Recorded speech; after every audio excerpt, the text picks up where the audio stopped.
Buenas tardes a todas, a todos. Este sería el módulo número 9 de la Consejería de Avellaneda, Derechos de Familia. Las leyes, la Constitución y los tres poderes. Las leyes son las reglas que nos permiten vivir ordenadamente en sociedad. Son de cumplimiento obligatorio para todos, ciudadanos, extranjeros radicados o en tránsito, turistas, empresas que se establezcan en el país o cualquier persona que por el motivo que sea pise suelo argentino. Incluso las leyes se aplican a los aviones que atraviesan el espacio aéreo, a los barcos que navegan en los ríos internos y los buques que ingresan en el mar territorial. La Constitución, que es la norma básica fundamental de la nación, establece la forma en que deben darse las leyes para que tengan validez. Como vivimos en una república, el gobierno está dividido en tres poderes: el ejecutivo, que administra el país, el legislativo, que dicta las leyes, y el judicial, que se encarga de hacer cumplir esas leyes. Veamos ahora cómo se construye la pirámide jurídica, porque como todo, existe un orden que las normas deben cumplir para que tengan validez. La pirámide jurídica: Constitución, códigos, leyes y reglamentos. A partir de la Constitución, el Congreso dicta los códigos nacionales, que son todas las normas aplicables divididas por los fueros. El Código Laboral, que tiene todas las leyes que regulan el trabajo, el Código Penal, que enumera todos los delitos, y el Código Civil, que ordena los derechos y obligaciones de las personas, sus bienes, la familia, la herencia, y así todo. A su vez, cada provincia dicta sus códigos provinciales a través de sus legislaturas, que no pueden contradecir los códigos nacionales, pero sí pueden ampliar derechos en su provincia. Los códigos dan lineamientos generales, dicen de qué se habla. Las leyes dicen cómo, dónde y cuándo se aplica esa cuestión. Y por último, debe dictarse el reglamento que expresa detalles para su aplicación. Veamos un ejemplo. El artículo 7 de la Declaración Universal de Derechos Humanos establece que todos son iguales ante la ley y tienen derecho, sin discriminación alguna, a igual protección de la ley. La Constitución Nacional dice en su artículo 16 que la nación argentina no admite prerrogativas de sangre ni de nacimiento, no hay en ella fueros personales ni títulos de nobleza. Todos sus habitantes son iguales ante la ley y admisibles en los empleos sin otra condición que la idoneidad. La igualdad es la base del impuesto y las cargas públicas. En el Código Civil, en el artículo 402, dice: ninguna norma puede ser interpretada ni aplicada en el sentido de limitar, restringir, excluir o suprimir la igualdad de derechos y obligaciones de los integrantes del matrimonio y los efectos que éste produce, sea constituido por dos personas de distinto o igual sexo. Y de aquí la Ley de Matrimonio Igualitario número 26.618. La familia y sus derechos. Vayamos ahora al núcleo de la sociedad, según nuestro sistema jurídico, la familia. La Constitución dice en su artículo 14 bis que, en especial, la ley establecerá la protección integral de la familia, la defensa del bien de familia. A partir de estos conceptos, el Código Civil desarrolla todos los derechos que regulan y protegen a la familia, sus bienes y la herencia. A continuación, pasamos a nombrar algunos de los derechos de familia a considerar, agrupados según estén relacionados con el matrimonio, les hijes o las sucesiones. Derechos vinculados con el matrimonio. No se puede exigir el cumplimiento de una promesa de matrimonio. Todas las parejas pueden contraer matrimonio, sean de igual o diferente sexo. No pueden casarse familiares directos, ni hermanos, ni enfermos mentales, ni personas ya casadas. Los menores de 18 y o 16 necesitan autorización de sus padres o del juez, respectivamente. El matrimonio se tramita y se concreta en el registro civil. Puede ser presencial, a distancia o en riesgo de muerte.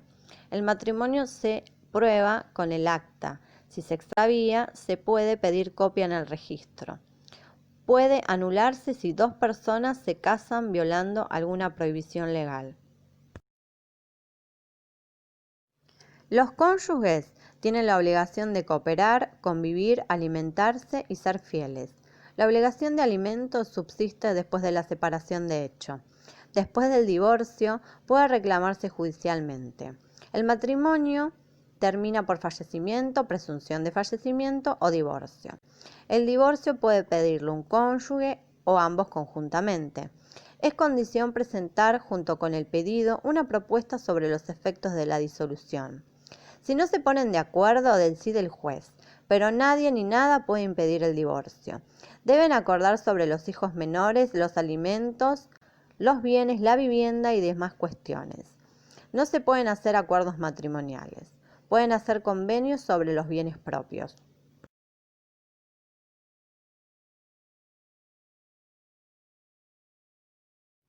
Los cónyuges están obligados a sostener económicamente a la familia. El trabajo del hogar vale como aporte. Ningún cónyuge puede vender sin autorización la vivienda familiar ni los muebles. No se puede ejecutar la vivienda familiar por deudas de uno de los cónyuges. Tampoco responde un cónyuge por las deudas del otro. Los bienes obtenidos dentro del matrimonio son gananciales. Son bienes propios los obtenidos antes del casamiento, los que se compran con una herencia, los que se compran por vender un bien propio, la ropa y los objetos personales, la jubilación y pensión, las indemnizaciones, los seguros de vida, no se dividen en el divorcio. Son bienes gananciales los que se obtienen conjuntamente durante el matrimonio, los premios por juegos de azar, las ganancias de los negocios, los salarios. Deben repartirse en el divorcio. Para vender o disponer de un bien ganancial se necesita la autorización del otro cónyuge. Después del divorcio, si hay hijos menores, se pueden pedir que no se divida la vivienda familiar. Se consideran uniones convivenciales las parejas no casadas que cohabitan en forma estable y pública por más de 2 años. Puede inscribirse en el registro civil. Puede hacerse un pacto sobre bienes y administración. Tienen obligaciones y derechos similares al matrimonio. Derechos vinculados con lesijes. El parentesco puede ser por naturaleza, por adopción, por afinidad o por reproducción asistida. El parentesco se clasifica por grado, por línea, por tronco y por rama. Los hermanos pueden ser unilaterales o bilaterales. En la adopción plena, el adoptado tiene parentesco con toda la familia. En la adopción simple, el adoptado tiene parentesco solo con el adoptante. El parentesco por afinidad no genera vínculos jurídicos. El parentesco es importante en la obligación de dar alimentos. Los alimentos se reclaman judicialmente si no hay acuerdo entre las partes o si no se cumple el acuerdo. El juez o la jueza pueden ordenar alimentos provisorios mientras dure el proceso. Los alimentos pueden cesar si cambian las circunstancias. No se puede impedir el derecho de visita a parientes por naturaleza, hermanos, afines en primer grado o con interés afectivo legítimo. Puede solicitarse judicialmente. La filiación es el derecho al grado de parentesco por nacimiento. Nadie puede tener más de 2 vínculos filiales. El certificado de nacimiento lo expide el RENAPER, o sea, el Registro Nacional de las Personas. En ese certificado no se hacen diferencias entre lesijes de ninguna especie. La maternidad se prueba por el nacimiento. Durante el matrimonio, la filiación se presume hasta 300 días después. La filiación matrimonial se prueba por la inscripción del menor o por juicio de filiación. La filiación extramatrimonial se prueba por reconocimiento o por sentencia en juicio de filiación. El padre puede hacer el reconocimiento ante el Registro Nacional de las Personas, inscribir el nacimiento, dejarlo escrito en un testamento o en un documento público. El reconocimiento es irrevocable, no pueden sujetarse a modalidades que alteren sus consecuencias legales ni requiere aceptación del IGE. El reconocimiento del IGE ya fallecido no atribuye derechos en su sucesión a quien lo formula. Es posible el reconocimiento del IGE por nacer, quedando sujeto al nacimiento con vida. El derecho a reclamar la filiación o de impugnarla no prescribe ni puede renunciarse. La filiación admite la prueba genética, de oficio o a pedido de parte, sobre el interesado o parientes próximos a un post-mortem. El reclamo de paternidad puede hacerlo lege matrimonial, extramatrimonial, contra el padre fallecido o sus herederos.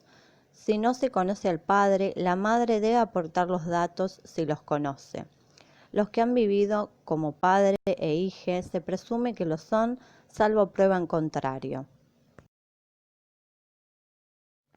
Mientras dure el juicio de filiación, el juez o la jueza pueden fijar alimentos provisorios. La adopción se otorga por sentencia y emplaza al adoptado la condición de hijo. El adoptado tiene derecho a conocer sus orígenes. Puede ser adoptada una persona menor de edad o mayor, hija del cónyuge o con estado de hija comprobado. Puede adoptar quien tenga descendientes y todos son hermanos por igual. Puede adoptar un matrimonio o una pareja o una persona 16 años mayor que el adoptado, mayor de 25 años, argentina o con residencia permanente en el país, inscripta en el registro de adoptantes. Los matrimonios o parejas deben adoptar conjuntamente, salvo ensaña o separación de hecho. No existe la guarda de hecho ni la entrega en guarda por los padres. La decide el juez, la jueza que declaró la adoptabilidad. Selecciona al guardador de la lista de adoptantes. La guarda dura 6 meses como máximo. Terminada la guarda, se inicia el juicio de adopción y termina con la sentencia. La adopción puede ser plena, simple o de integración. La plena otorga todos los derechos. La simple crea vínculos con el adoptante. La integración permite adoptar al hijo del cónyuge. Él o la jueza decide el tipo de adopción y puede convertir la simple en plena, que es irrevocable. La adopción simple es revocable. La de integración también. El adoptado puede mantener su nombre y recibir el apellido del adoptante. La patria potestad ahora se llama responsabilidad parental. Son los deberes y derechos de los padres sobre la persona y los bienes de los hijos hasta la mayoría de edad. Si los padres conviven, corresponde a ambos, si no, se fija judicialmente. Ambos padres deben consentir el casamiento del hijo menor, el ingreso a comunidades religiosas o a fuerzas armadas y la salida del país. Los padres deben cuidar de sus hijos, alimentarles, educarles, respetar sus derechos y permitir que se relacionen con la familia.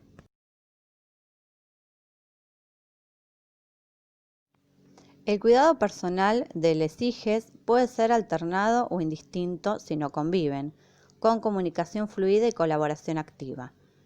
¿Lo proponen los padres o lo fija él o la jueza? En el supuesto de especial gravedad, él o la jueza pueden otorgar la guarda a un pariente por plazo de 1 año, prorrogable por las acciones fundadas por otro periodo igual. Vencido el plazo, él o la jueza deben resolver la situación del niño. La obligación de prestar alimentos a los hijos se extiende desde el embarazo hasta los 21 años y son proporcionales a las posibilidades económicas de los obligados y necesidades del alimentado. Subsiste la edad de 25 hasta la edad de 25 años, si estudia. Si no se cumple, se puede reclamar judicialmente. Si no tiene medios, se pueden pedir a los abuelos. El que tiene más ingresos debe ayudar al otro para que no haya diferencias. El cónyuge o conviviente de un progenitor debe cooperar en la crianza y educación de los hijos del otro.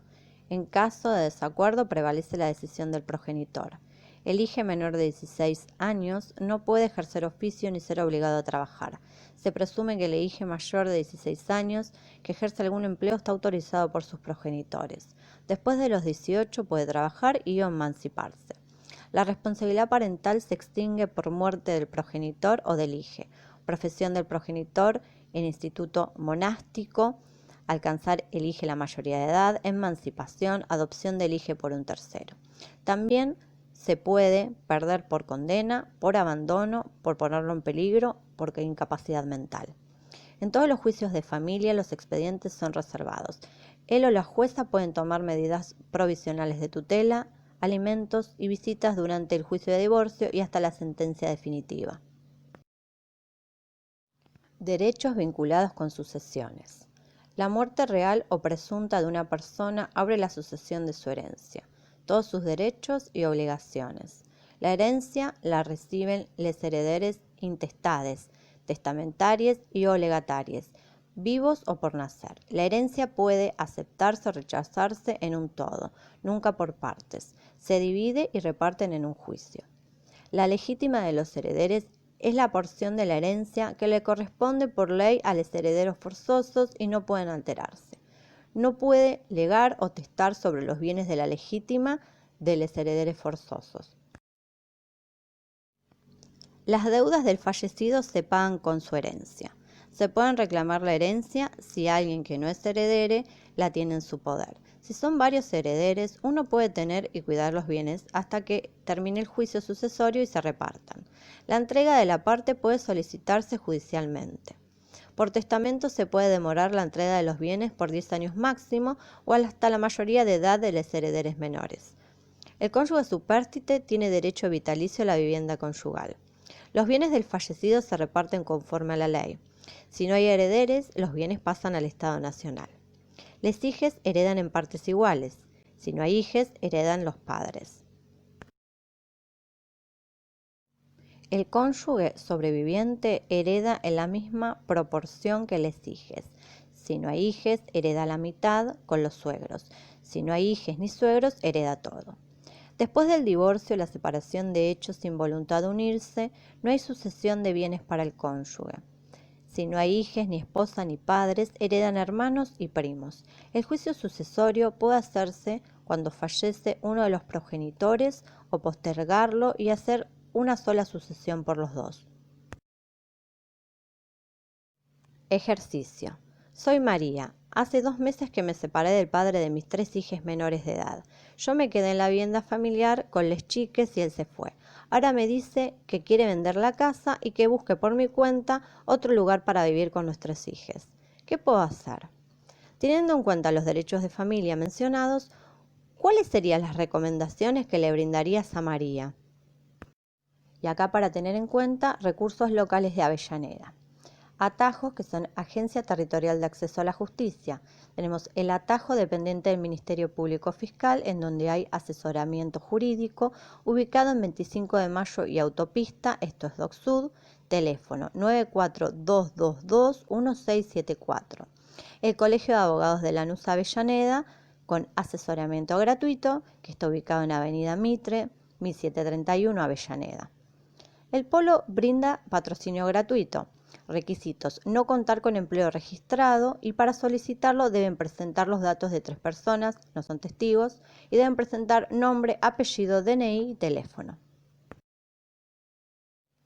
Bueno, hasta acá el módulo número 9. Hasta la próxima.